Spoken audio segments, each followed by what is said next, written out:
Lebanon সীমান্তে এখন যুদ্ধের নতুন ফ্রন্ট। সোমবার প্রতিরক্ষা মন্ত্রী ইসরায়েল কাটজারের নির্দেশে দক্ষিণ লেবাননের কাফার কিলা এবং আল খিয়াম সমতল অঞ্চল দিয়ে কয়েকশো মিটার ভেতরে প্রবেশ করেছে ইসরায়েলি সামরিক বাহিনী আইডিএফ।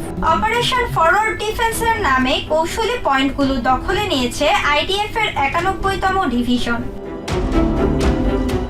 আইডিএফ এর দাবি, উত্তর ইসরায়েলের জনবসতিকে হিজবুল্লাহর সরাসরি হামলা থেকে রক্ষা করতে একটি স্থায়ী নিরাপত্তা বাফার জোন নিশ্চিত করতেই এই অভিযান চালানো হচ্ছে।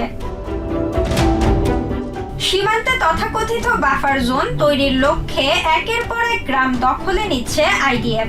বিপরীতে প্রাণ ভয়ে ঘরবাড়ি ছাড়ছেন লেবাননের হাজারো মানুষ। শত্রুপক্ষের গণমাধ্যম আর সোশ্যাল মিডিয়ায় যখন শুনলাম আমাদের শহর ছাড়তে হবে, আমরা বেরিয়ে পড়লাম। পথে আমাদের অবর্ণনীয় কষ্ট হয়েছে। রাস্তাগুলোতে তিল ধারণের জায়গা ছিল না। হাজার হাজার মানুষ আর শিশুদের ভিড়ে সব স্থবির হয়ে পড়েছিল। জাতিসংঘ জানিয়েছে গত কয়েকদিনে লেবাননে অন্তত 30,000 মানুষ ঘরবাড়ি ছেড়ে আশ্রয় কেন্দ্রে ঠাঁই নিয়েছেন। দেশটির স্বাস্থ্য মন্ত্রণালয়ের তথ্য অনুযায়ী সোম ও মঙ্গলবার ইসরায়েলি হামলায় লেবাননে অন্তত 40 জন নিহত এবং 250 মানুষ আহত হয়েছেন। গ্রাম ছেড়ে পালানো মানুষের ভিড়ে দীর্ঘ যানজট তৈরি হওয়ায় উপকূলীয় সিডন শহরে পৌঁছাতে অনেকের সময় লাগছে 24 ঘন্টারও বেশি। রাত আনুমানিক 2টার দিকে মানুষ একে অপরকে ডেকে তুলতে শুরু করে।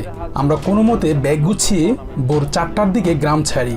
সব গ্রাম থেকেই মানুষ এভাবে রাস্তায় নেমেছে, ফলে সিডন পৌঁছাতে আমাদের পুরো একদিন লেগে গেছে। হিজবুল্লাহর ড্রোন ও মিসাইল হামলার জবাবে ইসরায়েলের এই স্থল ও বিমান হামলা মধ্যপ্রাচ্যের যুদ্ধকে আরো ভয়াবহ রূপ দিচ্ছে। ঘরছাড়া মানুষের দীর্ঘ মিছিল আর যুদ্ধের দামামা সব মিলিয়ে এখন চরম মানবিক সংকটের মুখে এই অঞ্চলের সাধারণ মানুষ।